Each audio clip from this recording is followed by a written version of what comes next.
선생님 안녕하세요. 안녕하세요. 예, 방송하시는데 죄송합니다. 네. 아마 저 싫어하실 것 같은데. 왜요?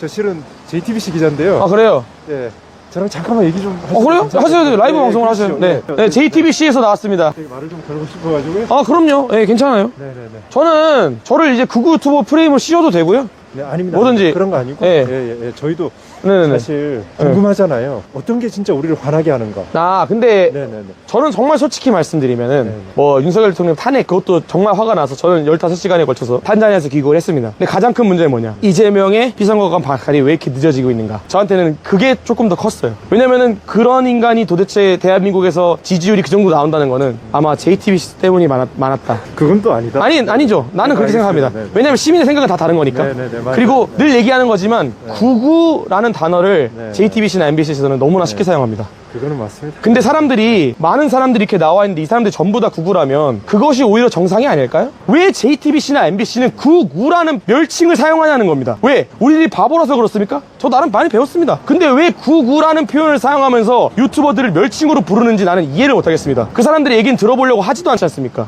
그러면 우리 법원에서도 우리 이렇게 폭행 사건이 나왔고 뭐 맞습니다. 했는데 뭐 그게 뭐 옳다 뭐 저는 완전 그러다고 생각합니다. 그죠, 그러잖아요. 근데 저희가 얘기를 조금 들어보니까 그 전까지는 되게 평화로웠는데 영장 발부 소식이 알려지고 나서 그렇죠. 되게 갑자기 많이 흥분들 하셨어 네네네. 라고 하더라고요. 뭐가 정말 우리를 화나게 하는 걸까요? 아마 이 마음속에 화남이 있으니까 그런 거잖아요. 우리 또 특히나 청년들의 화남 그런 걸 한번 저도 이제 나이를 좀 먹다 보니까 저는 지금 만 30살입니다. 20, 30대 같은 경우는 가장 중요한 게 결혼과 출산 그리고 경제입니다. 근데 그것에 대해 가장 크게 무너졌던 시대가 문재인 정부 시절이었다고 생각을 합니다. 그 결과로 우리 20, 30대가 감내해야 될 게 너무나 커졌습니다. 이런 사회 불평등이 있는 와중에 특정 정치 세력들은 특정 이권을 위해서 특정 세대의 특정 성별만을 너무나 감싸줬어요. 그렇기 때문에 20, 30대 특히 남성분들 일부 깨어있는 여성분들이 이 길거리에 나온 거라고 저는 생각합니다. 그리고 사람들이 깨어난 거죠. 왜냐면 포퓰리즘이나 돈을 푸는 행위들은 결국에 우리가 감내해야 될 빚이구나 라는 거를 지금 우리가 깨닫고 있지 않습니까? 저만 해도 제가 저희 동네에 얼마나 많이 망했는지 모릅니다. 내수가 망가져서요. 근데 그 내수가 망가진 이유가 윤석열 대통령이다? 그러기에는 윤석열 대통령이 지금 2년 반밖에 못했습니다. 문재인 정부 때문이라고밖에 볼 수가 없습니다. 속이면 안 된다는 겁니다. 언론들이 지금 이 현재 작금의 내수가 말라가는 상황의 책임을 윤석열 대통령으로 몰면 안 된다는 겁니다. 사실 우리가 생각을 해보면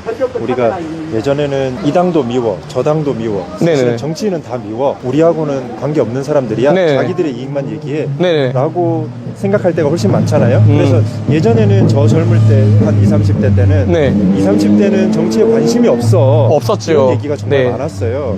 근데 그렇다고 해서 윤석열이 너무 이뻐라고 생각하고 계시지는 않았을 거잖아요. 이전까지는 어디가 정말 부당하다고 생각을 했을까 그 부분이 좀 궁금하긴 하거든요. 어느 제가 지점이 지금 20, 30대 남성을 대표할 수는 없고요. 네. 그래서 저의 개인적인 생각을 좀 말씀드려보겠습니다. 일단 민주당이라는 당에서 내거는 많은 프레임들이 특정 성별과 특정 세대를 갈라치고 그 과정 속에서 돈을 쓰는 정책으로만 많이 갔어요. 이건 동의하실 겁니다. 일자리를 늘린다는 이유로 기업에다가 특혜를 주고 법인세를 깎는 방향성이 아닌 단순히 공공일자리를 늘리고 세금을 쓰는 방향으로 갔습니다. 근데 그게 그 사람들이 멍청해가지고 그렇게 했을까요? 아닙니다. 득표를 위해서 한 거예요. 근데 이제 20, 30대는 멍청하지 않습니다. 자기가 실제로 피해를 보고 있는 현 상황이 도래해버렸습니다. 그럼 그 상황에서 이 사람들이 자기의 미래를 위해서 뽑을 사람이 누굽니까? 자기 현재를 위해서는 민주당을 저도 충분히 뽑을 수 있다고 생각합니다. 정책 자금을 뿌리는 거에 익숙해져 있을 수 있다고 생각합니다. 근데 우리나라가 지금 단순히 2, 3년만 사는 게 아니라 2, 30년을 살아갈 거고 5, 60, 70, 80년을 살아갈 건데 그런 포퓰리즘을 지지할 수가 있습니까? 불가능하지요. 그리고 지금 현 상황이 민주당의 입법 독재 상황을 저도 사실은 계엄령 하시기 전까지 정말 몰랐습니다. 계엄령 이후에 너무나 큰 관심이 드러나게 되고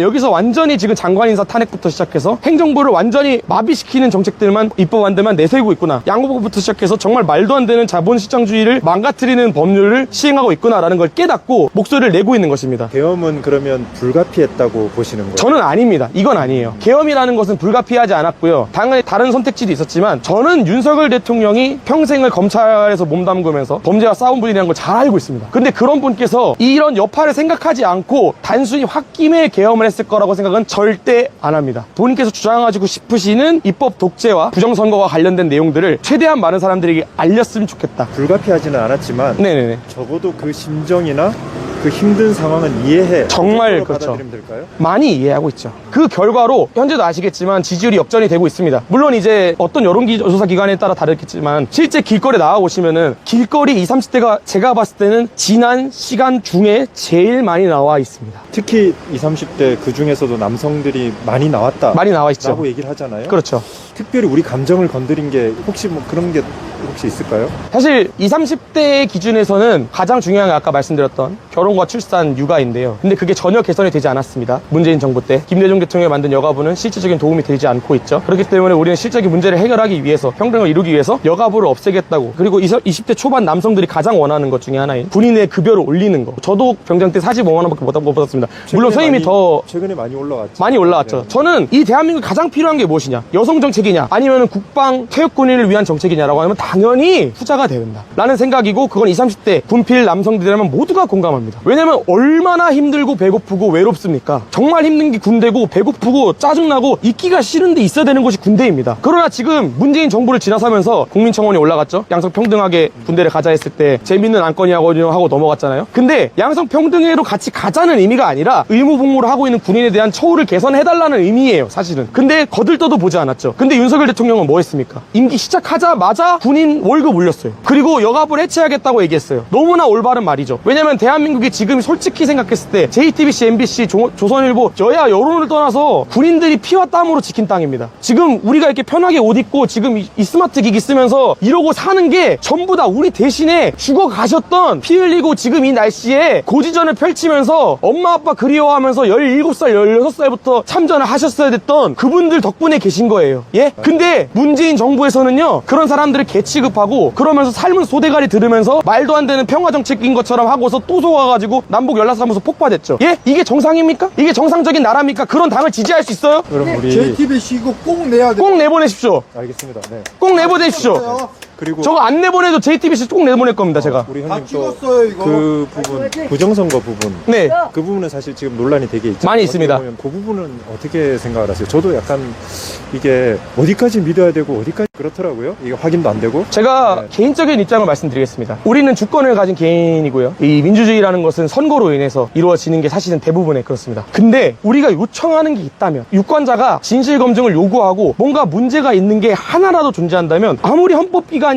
해도 나서서 보여줘야 됩니다. 그런 얘기들이 있죠. 뭐 형상기억 종이라든지 배춘희 종이장이라든지, 물론 의혹입니다. 그러나 우리 유권자가 보여주세요 하면 보여줘야 됩니다. 그거를 왜 숨기냐는 거죠. 저는 부정선거를 통해서 여소야대가 됐다라고 결론 내리고 싶지 않고요. 그런 문제가 있으니 그거 자체가 정확하지 않다. 부정선거를 통해서 민주당이 입법부를 먹었다가 아니에요. 그런 문제가 있는데 왜 우리한테 보여주지 않냐는 거예요. 그게 부정선거다는 거예요. 이해되시죠? 이런 분들이 있습니다. 공격적으로. 아, 민주당이 사전투표를 득표를 해가지고 했다? 그럴 수도 있고 아닐 수도 있지요. 하지만 이상한 게 많이 있지 않습니까? 왜 접힌 종이가 아니라 펴진 종이가 나오냐? 그리고 선관위에서는 왜 그걸 형상기억 종이라는 실제 존재하지도 않는 종이라고 표현하고, 그리고 왜 1200명에 달하는 부정취업을 시키느냐? 이게 집중하고 싶은 부분입니다. 이해되셨나요? 총선의 진거, 국민의 선택일 수 있습니다. 저는 민주주의라고 생각합니다. 당연합니다. 근데 유권자가 요청하고 보자고 얘기를 하면 열어줘야 돼요.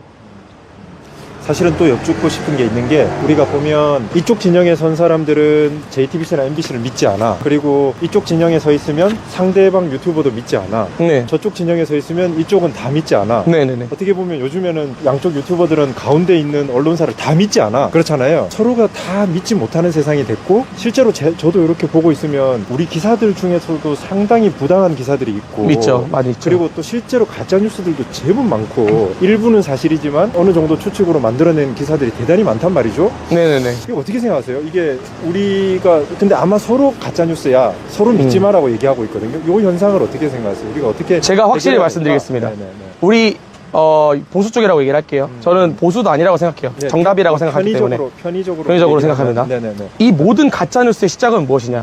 바로 김어준이에요. 김어준의 뉴스공장에서부터 시작했어요. 물론 저도 보수 언론이 지금 잘못 보도하고 있는 게 어느 정도 있다고 생각합니다. 그거는 고쳐야 되지요. 하지만 지금 광우병 사태에 대해서 얘기하고 사과하는 사람 한 명이라도 있습니까? 후쿠시마에 대해서 얘기하는 사람 있어요? 정치적으로 이용해 먹었으면서 사과는 안 합니다. 그게 좌파들이에요. 대통령님 탄핵시킨 거 JTBC입니다. 그렇죠? 네, 근데 네, 그때 보도했던 말도 안 되는 보도들 사과하거나 정정하신 거 있어요? 말도 안 되는 보도의 예를 조금 아니 뭐 생각해 인신공양을 보신다면?